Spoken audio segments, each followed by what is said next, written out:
Hi everyone, welcome back to my lab and today's video, which is going to be my follow-up video on the Everything Kit from Pat McGrath Labs. I recently shared my review and wear test of the foundation. I have finally received the Everything Kit, which I ordered from the Pat McGrath website. I've been using it for a couple of days. I am wearing it today and I'm ready to share my updates with you. Before we get into the video, if you're new to my channel, I'm Yori. Thank you so much for joining me for this video. I hope you'll enjoy it. Consider subscribing to my channel and joining my makeup family. I upload videos every Tuesday, Thursday, and Sunday at 9 a.m. Central. Now, without any further delay, let's go ahead and get into this video. If you haven't already seen my review of the Pat McGrath foundation here, I will link it up in the card so that you can check it out. I did a wear test. Just for reference, I have more mature, dry skin, and my skin concerns are dark under eye circles and fine lines and wrinkles. Just in summary, I gave the foundation a very positive review. I found that the best way that I like to work with the foundation is applying it with a brush and using a sticky primer such as the one from Ciate. This one is the Watermelon Burst Hydrating Primer. I love this so much I can't shut up about it. I've tried it with more silicone-based primers like this one from YSL, and I found that I had to use a little bit more product because it wasn't sticking as well. However, it still performed really well, lasted well throughout the day, and gave me a very nice, lightweight, comfortable feel. I was very impressed with both the packaging as well as the performance of the foundation, so my expectations were very high when I finally received the Everything Kit. The Everything Kit included the foundation, a primer, 2 brushes, and a setting powder. We'll begin with the primer first. This is the Skin Fetish Sublime Perfection Primer, and it is supposed to smooth, hydrate, and prep skin for a soft focus blurred effect, runway tested, mother approved. Now, the outer packaging of the primer is definitely on par with the outer packaging of the foundation. You have that soft matte finish, and the way it opens up, it has a sleeve and then it opens up on the end like that. The surprise comes when you get the product itself. This is what it looks like. You do get 1 ounce of product. However, this is an entirely plastic bottle. The price for this primer individually is $60. I happened to pay $225 for the entire set because she was running a promotion on her website. But if you were to purchase this primer individually, it costs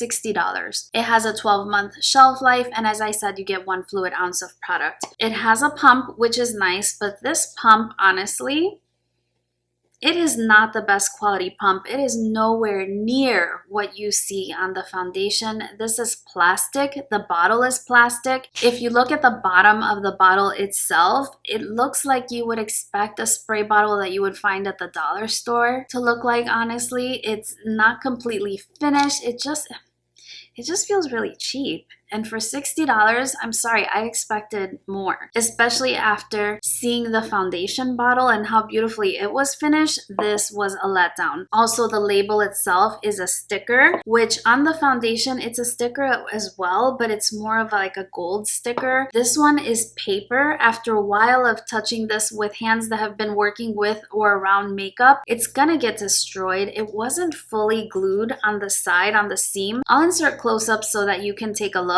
The primer consistency itself is creamy, but it's a little bit on the thicker side, so you do have to work to get it to spread out. I just used 1 pump of the primer. I will insert clips of me applying the primer so that you can see it. It's not a primer that has a tacky finish, so again, I found myself having to use just a little bit more than the typical amount of foundation that I typically like to use. And I didn't notice any real pore filling, any smoothing. I mean, it felt good on the skin, but I didn't notice, and I haven't noticed over a couple of days of wear, that this is really making a difference in the way the foundation performs. So unfortunately for me, the primer is a pass. As part of the collection, there were 2 brushes, and they were presented in these envelope type packaging, really pretty packaging as well. Again, the velvet matte finish on the box itself. And one of the brushes is a foundation brush. Now, I want to compare this brush to a couple of other brushes that I have in my collection. I did use this brush in the application of my product. Now, it's very dense and it's kind of a rounded buffer brush. The handle is very short. In terms of how it's weighted, I would have liked to have seen this weigh just a little bit more. You know, you want to go into that level of luxury. The price of this brush by itself is $55, and I find that because of the way the bristles are packed, it absorbs a little bit more product. And again, I find that I use a lot more product with this than I did using a smaller foundation brush. I have washed the brush and it washes very well, retains its shape very well, but it is difficult difficult to clean in terms of getting the product out of it because it is so dense. So I wanted to compare it to a Zoeva brush. This Zoeva brush is the number 102 Silk Finish brush, and I actually really enjoy this brush, but the price of this one is not $55. This one is probably in the 20s if you were to purchase it individually, and Ulta Beauty is now carrying Zoeva. So that is an option if you want a similar brush. And I know some people are gonna get upset with me for this, but this is a Morphe brush, which I had in a set. You know, when they come in the set, they don't really have numbers. And this brush is very, very similar to the Pat McGrath brush, both in terms of the bristle quality, the density, and how it applies product. So as much as I love makeup brushes, for the price tag that you're paying for this one, I don't think that it's worth the money, although it's a really nice brush and it works well. So I'm gonna continue to use it. However, if I had the chance to have seen it in person, I probably wouldn't have gone for this one either. I want to move on to the powder. This is what the powder looks like. The outer packaging, again, very beautiful with a velvet matte finish. And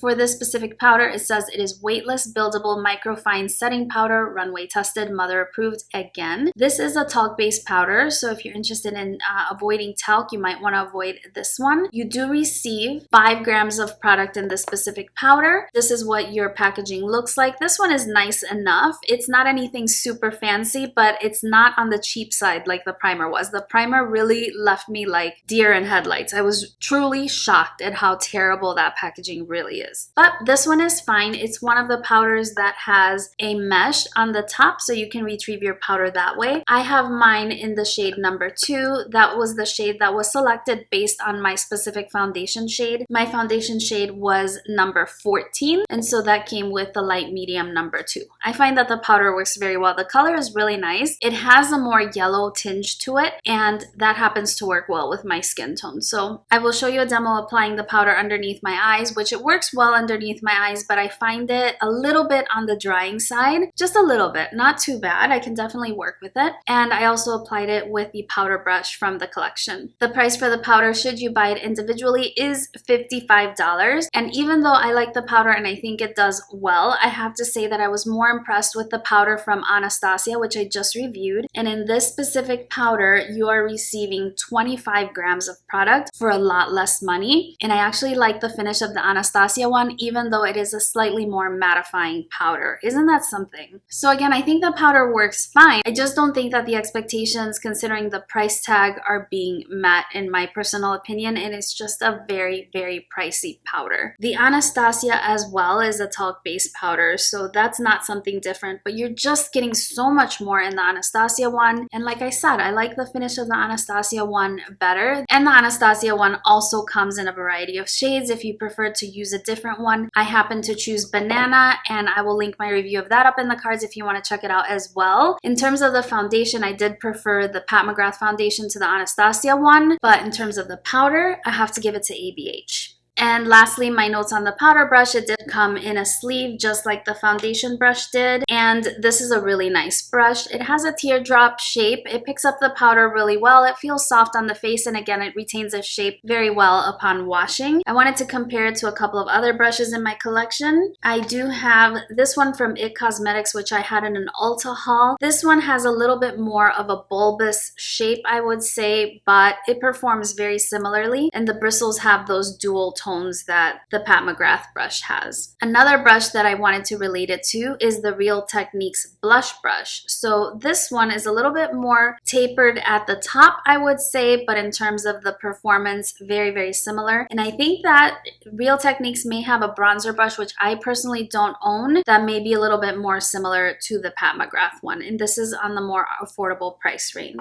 I have one more to compare it to. This one is Royal and Langnickel, the Moda Pro, and it is the BMX 130 pointed blush brush. Similar brush, this one is a little bit less dense than the Pat McGrath one, but again, it's a similar shape, similar performance. This powder brush retails for $58, and again, I think at that price point, you can get a natural hair brush that'll give you a beautiful airbrush finish from Wayne Goss, from Sonia G, etc. And so again, had I gotten the opportunity to see this brush in person, I probably would have passed on it as well. And this one, in terms of the handle, is a a lot longer. Here you have them side by side so that you can compare the length of the handles. I prefer the longer handle. If you're a makeup artist, I don't know if you'd want to work with such a short foundation brush. I feel like you'd be really up close to somebody's face and kind of not being able to see as you're working. I have a tendency to prefer slightly longer handles in that case. So my overall summary based on the title of this video, which you saw in the thumbnail, I have to say that personally, I should have stopped with the foundation. This is what impressed me the most. It's what I enjoy the most out of the entire collection. And while the other products are functional, I don't think the functionality meets the price point. Just my opinion. So I can definitely see how someone who would receive the kit in its entirety and review it all as a whole, how they would say that it's not worth the money. But since I did review the foundation first, I find that the foundation is worth it for me. It works really well for me and I really enjoy it. It's become one of my favorites. I like the foundation. The primer though, the primer has me upset. I mean, this is like a $70 primer and so is this. This is what a $70 primer should look like. I think when you're paying luxury prices, the packaging should reflect that, and that primer just doesn't. Even at right now, it's starting to peel off the decal, and it's just, in my opinion, it's not good. I'm sorry. I'm a big fan of Pat McGrath, but that primer was just a miss for me. So there you have it. My advice is if you are considering anything from this collection, the foundation will be the one that I would personally recommend. I hope that this video was helpful to you. If you did find it helpful and enjoy it, please don't forget to give me a thumbs up. If you have any questions or something that I forgot to mention in the video, leave those in the comment section down below. I love engaging with you in the comment section. If you haven't subscribed already, I hope you'll consider doing so, as I would absolutely love to have you join my makeup family. One last note, if you like the eye look, I did share it in my Jeffree Star Morphe collaboration video, so if you're interested in seeing that, I'll link that up in the cards for you. But otherwise, that's everything for me today. I hope you're doing really, really well, and I look forward to seeing you again really, really soon on my next one. Bye-bye!